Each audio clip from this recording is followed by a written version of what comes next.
সুপ্রিয় দর্শক, আপনাদেরকে দেখাইতেছি ধানের বীজ। এই যে দেখেন ধান পালা নিচে বুরু ধান। এই দেখেন কৃষকে এই জমিতে লো কইরা এই বীজ ধানের বীজ পালা নিচে দেখেন বীজতলা।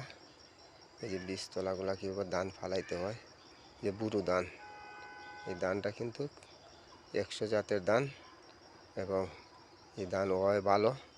এই যে আমাদের পাইকপাড়া গ্রামে অনেকেই বুরু ধান ফালাইতে পারেন, এখনই উপযোগী সময়।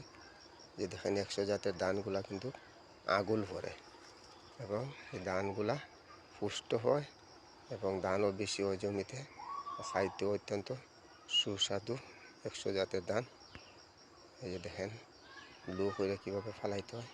দেখেন চালি দেওয়া হয়েছে, এই যে লোর মধ্যে এই মাটির মধ্যে চালি দেওয়া হয়েছে। চালি দেওয়ার অর্থ হইল এই ধানের চারাগুলা উকরিব ভালো এবং এগুলা কিন্তু কোনো পোকাও আসবে না এবং এই মাটির মধ্যে কিন্তু পোকের ওষুধও দেওয়া হয়েছে, যাতে বিভিন্ন ধরনের পোকা আছে এগুলা যাতে জির, তারপরে কুগড়া, এগুলা যাতে মাটির মধ্যে এই জ্বরগুলা এই ধানের চারার ক্ষতি করতে পারে না।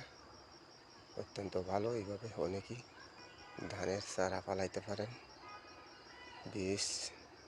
সুপ্রিয় দর্শক, সবাই ভালো থাকেন, সুস্থ থাকেন। আসসালামু আলাইকুম।